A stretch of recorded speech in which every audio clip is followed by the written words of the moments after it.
వరంగల్ శ్రీ భద్రకాళి అమ్మవారి శాకంబరి ఉత్సవాలు 8వ రోజుకు చేరుకున్నాయి. ప్రస్తుతానికి ఇప్పటివరకు ఉత్సవాలకు సంబంధించి ఒక్కో రోజు ఒక్కో క్రమంలో అమ్మవారు దర్శనం ఇస్తున్నటువంటి నేపథ్యంలో ఉదయము, మధ్యాహ్నము అనేక పూజల కార్యక్రమాలు కూడా ఆషాఢ మాసం సందర్భంగా మన కాసం ఫ్యాషన్స్ కిలో చీరలు కొనండి, అరకిలో చీరలు ఉచితంగా పొందండి చేసుకుంటూ ఒక ఆధ్యాత్మికత మాత్రం వెళ్లి విరుస్తున్నటువంటి పరిస్థితి. ఇప్పటికే ఓరుగల్లు ఇలవేల్పుగా ప్రసిద్ధిగాంచినటువంటి అమ్మవారు భద్రకాళి అమ్మవారి దర్శనం చేసుకోవడానికి తెలంగాణ వ్యాప్తంగా కూడా భక్తులు తండోపతండాలుగా తరలి వస్తున్నటువంటి పరిస్థితి. ఇప్పటికే ఇక్కడ అమ్మవారి యొక్క విశేషతలపై ఇక్కడ ఉన్నటువంటి భద్రకాళి శేషు గారు ప్రతి నిత్యము అమ్మవారి భక్తి ప్రపత్తులు ఏ విధంగా ఉంటాయనేది కూడా ప్రతిరోజు చెప్పుకుంటే వస్తున్నారు. ప్రస్తుతానికి 8వ రోజు కూడా దర్శనం ఇచ్చినటువంటి అమ్మగారు ఉగ్ర రూప ప్రభగా దర్శనం ఇస్తున్నటువంటి నేపథ్యంలో మరి భద్రకాళి శేషు గారు మాటల్లో విందాం ఒక్కసారి. వారి మాటల్లో అమ్మవారి యొక్క ప్రాశస్త్యము ఇప్పటికే దశ దిశలా వ్యాపిస్తున్నటువంటి నేపథ్యంలో ఈరోజు అమ్మవారి దర్శనం యొక్క గొప్పతనం ఏంటి, అమ్మవారి యొక్క ఆ స్వరూపం మహిమ ఏందో తెలుసుకున్నటువంటి ప్రయత్నం చేద్దాం. ప్రస్తుతానికి భద్రకాళి శేషు గారు వారు స్మార్తులు ఇక్కడే ఉన్నటువంటి అందరికీ ఉపదేశం ఇచ్చుకుంటూ అలాగే వేద పండితులను వేద విద్యార్థులను కూడా ఎంతో ఎంకరేజ్ చేస్తూ ఇక్కడ ఒక ఆధ్యాత్మికత శోభను దినదిన ప్రవర్ధమానంగా వెలుగొందేటువంటి కార్యక్రమాలను బాధ్యతలు భుజస్కంధాల మీద వేసుకున్నటువంటి భద్రకాళి శేషు గారు మనతో ఉన్నారు. సార్ నమస్తే స్వామి.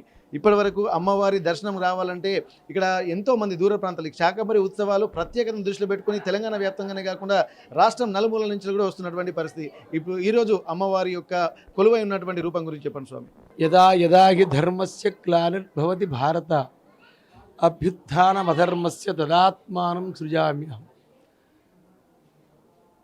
ధర్మగ్లాని ఎప్పుడైతే సంభవిస్తుందో పరమాత్ముడు అవతరించి ధర్మ సంస్థాపన చేస్తాడు, భగవద్గీత వచనాన్ని అనుసరించి. అట్లాగే కరువు కాటకాలు ప్రజలని 100 ఏళ్ళు బాధించాయట. మునులంతా అమ్మవారిని ప్రార్థించారు, ప్రసన్నమైంది. ఆమె కంటి నుండి స్రవించిన జలధారలు భూమండలం మీద ఉన్న నదీ నదాలు, హ్రదాలు, సముద్రాలు అన్నీ జలకళతో నిండిపోయాయి, జలకళతో జలమయమైపోయాయి. అట్లాగే మన ఆమె శరీరం నుండి ఆవిర్భవించిన అన్నపానామృత ఫలాలు లోకంలోని కరువును పొడగొట్టి ప్రజల యొక్క అన్నార్తిని దాహార్తిని తీర్చింది.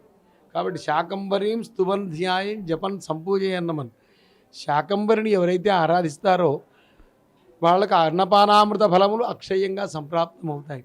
ఈ శాకంబరి ఉత్సవం ఈ గ్రీష్మ ఋతువులో వచ్చే నవరాత్రుల్లో చేయడంలో ఔచిత్యం ఏమిటి అంటే 1968లో 7 ఏళ్ల కరువు వచ్చింది. ఆ కరువు మొత్తం ప్రజలను బాధించింది. వరంగల్ మొత్తానికి వరంగల్ భద్రకాళి బావిలోని నీళ్లే లారీల మీద తిత్తులలో తీసుకుని వెళ్ళేవాడు.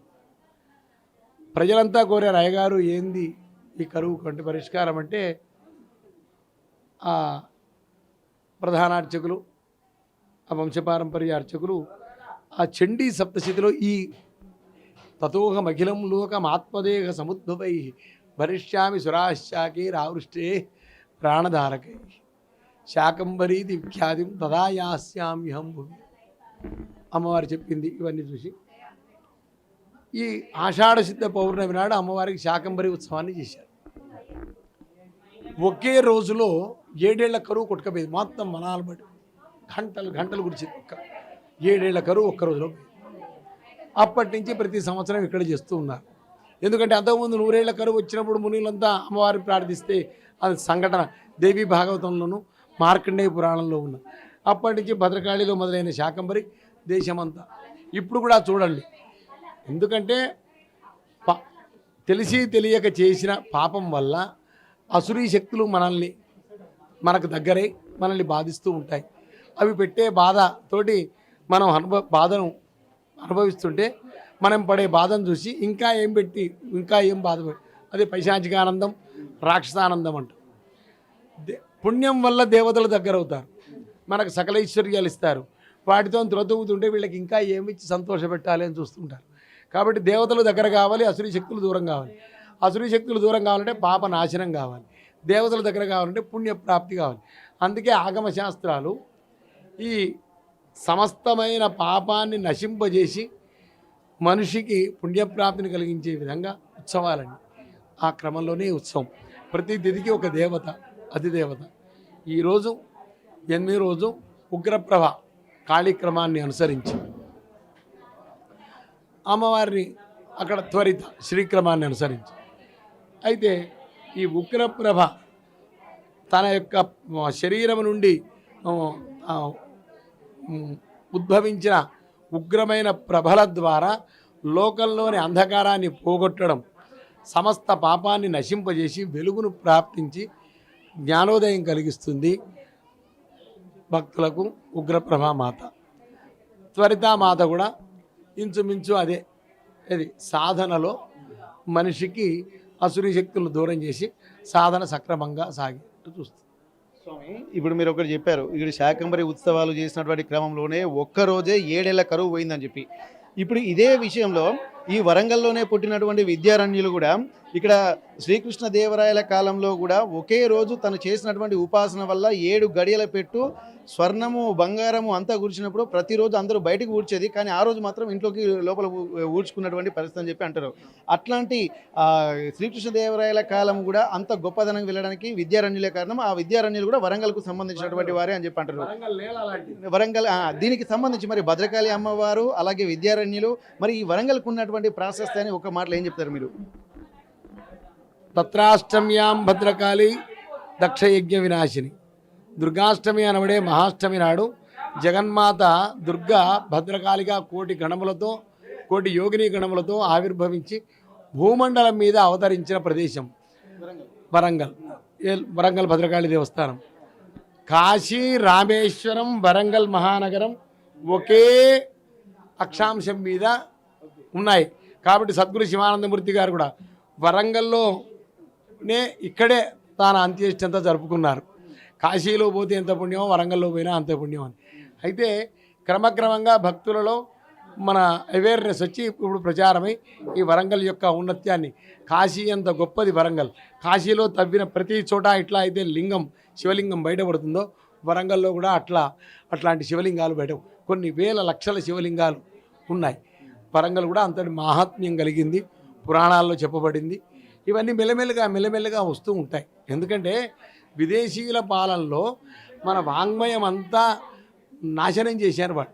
ఇప్పుడు ఏమిటి అంటే ఈ ఇన్వేడర్స్లో ఒక వర్గమేమో మన గుళ్ళు కూలగొట్టింది, ఇంకో వర్గమేమో ఇంకో జాతికి చెందిన వాళ్ళేమో మన వాంగ్మయాన్ని నాశనం చేసి మన జీవన విధానంలో ఆ విదేశీ కల్చర్ను చొప్పించి మన కల్చర్ మీద మనకు ద్వేషం పుట్టించేసేసారు.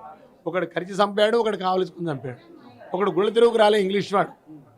వాళ్ళు మా ఆలోచన విధానాన్ని మార్చి, మన విద్యా విధానాన్ని మార్చి, మన సంస్కృతిని ఎట్లా నాశనం చేయాలని చూశాడు ఒకడేమో మూర్ఖుడు మన గుళ్ళు కొట్టాడు.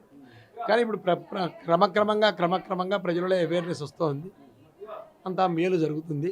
ఇప్పుడు ఎల్లినో అనే భూతం అనేది మన అసురీ శక్తులు అంటాం, ఇప్పుడు ఎల్లినో అంటున్నారు వాళ్ళు.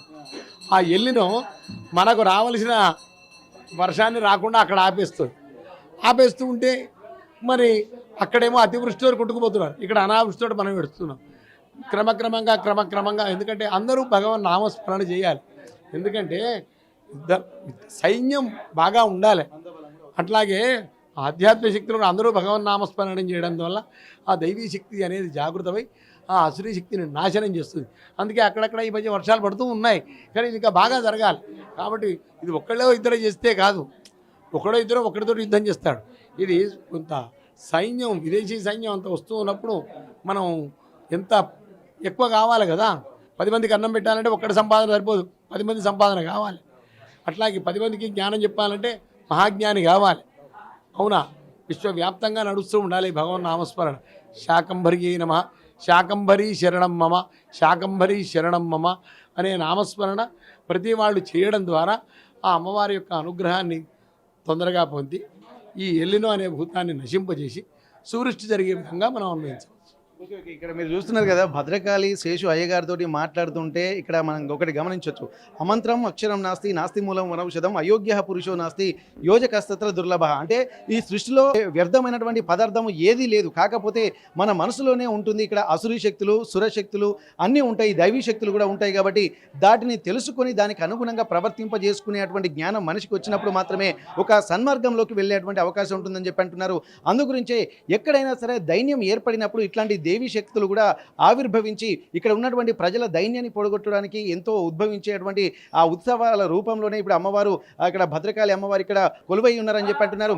ఇక్కడ ఉన్నటువంటి కాశీలో ఉన్నటువంటి ఇక్కడ విశ్వేశ్వరులు, అలాగే భద్రకాళిలో ఉన్నటువంటి అమ్మవారు ఇక్కడ పూర్తిగా భద్రేశ్వరులు, ఇక్కడ పూర్తిగా ఇదంటే ఒకే అక్షాంశం మీద కూడా ఉంటున్నటువంటి పరిస్థితి. దీనికి సంబంధించి పూర్తి స్థాయిలో ఇక్కడ ఆధ్యాత్మిక విధ్వంసం కొంత జరిగింది కాబట్టి అందులో భాగంగానే కొంత వెనుకబాటుదానికి గురవుతున్నాం. కానీ మళ్ళీ ఆధ్యాత్మిక జ్ఞానం వృద్ధి చెందుతున్న కొద్దీ ఇక్కడ ఆ దైవీ శక్తులు కూడా ఎక్కువగా ముందుకు వెళ్ళేటువంటి అవకాశం ఉంటుంది, ప్రజల్ని కాపాడేటువంటి అవకాశం ఉంటుంది. ఇప్పుడు ప్రస్తుతం ఉన్నటువంటి ఎల్లినో భూతం కూడా అటువంటి ఒక అసురీ శక్తి అంటున్నారు.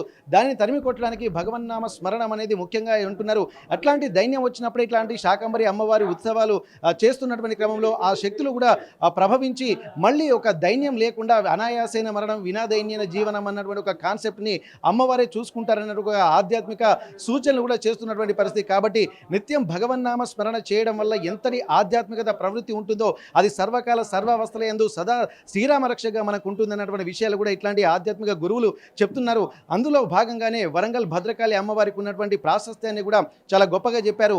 ఇప్పుడు ప్రస్తుతానికి శాకంబరి ఉత్సవాలకు సంబంధించి ఇక్కడ ఉగ్ర ప్రభగా అమ్మవారు కొలువవుతున్నారు. మరి ఒక్కొక్క రోజు ఒక్కొక్క ఉగ్ర రూపంలో ఉన్నటువంటి అమ్మవారు ఒక్కొక్క రోజు శాకంబరి ఉత్సవాల సందర్భంగా ఉన్నటువంటి అవతారాల గురించి కూడా చాలా ప్రతిరోజు విపులంగా వర్ణిస్తూ వచ్చేటువంటి భక్తులకు ఆధ్యాత్మిక అనుభూతిని పనిచేస్తున్నారు. కాబట్టి ఇక్కడ దీని యొక్క భగవన్నామం యొక్క గొప్పతనాన్ని కూడా చాలా ఒక్క మాటలో చెప్పారు. భగవద్గీతలో శ్రీకృష్ణుడు చెప్పినట్టు యథా యథాహి ధర్మస్య గ్లానిర్భవతి భారతం అభ్యుత్థానం అధర్మస్య తదాత్మానం సృజామ్యహం అన్నట్టు ఇక్కడ స్వామివారే ఉద్భవించాల్సినటువంటి అవసరం లేదు. అమ్మవారు కూడా ఆ రూపంలోనే ఉద్భవించి భక్తులను ఉద్ధరించేటువంటి ఒక బాధ్యతలు తీసుకుంటున్నారు. కాబట్టి అమ్మవారిని కూడా ఇక్కడ శతద సహస్రద ప్రతిరోజు భక్తులు కొలుస్తుంటున్నారు. కాబట్టి ఇట్లాంటి ఒక ఆధ్యాత్మిక ప్రాంతానికి దక్షిణ భారతదేశంలో కొలువైనటువంటి అతి శక్తి కేంద్రంగా కూడా ఇక్కడ భద్రకాళి అమ్మవారిని కూడా కొలుస్తున్నామని చెప్పి అంటున్నారు. అందులో కూడా ప్రధాన అర్చకులుగా ఉన్నటువంటి భద్రకాళి శేషు అయ్య గారు అమ్మవారు భక్తుల్ని ఎట్లా ఉద్ధరిస్తున్నారో ఇక్కడ వచ్చేటువంటి భక్తులకు ఆధ్యాత్మిక అనుభూతిని పంచుకుంటూ జ్ఞానాన్ని ప్రసరింపజేసుకుంటూ ఇక్కడ వేద పాఠశాలను కూడా నిర్వహించుకుంటూ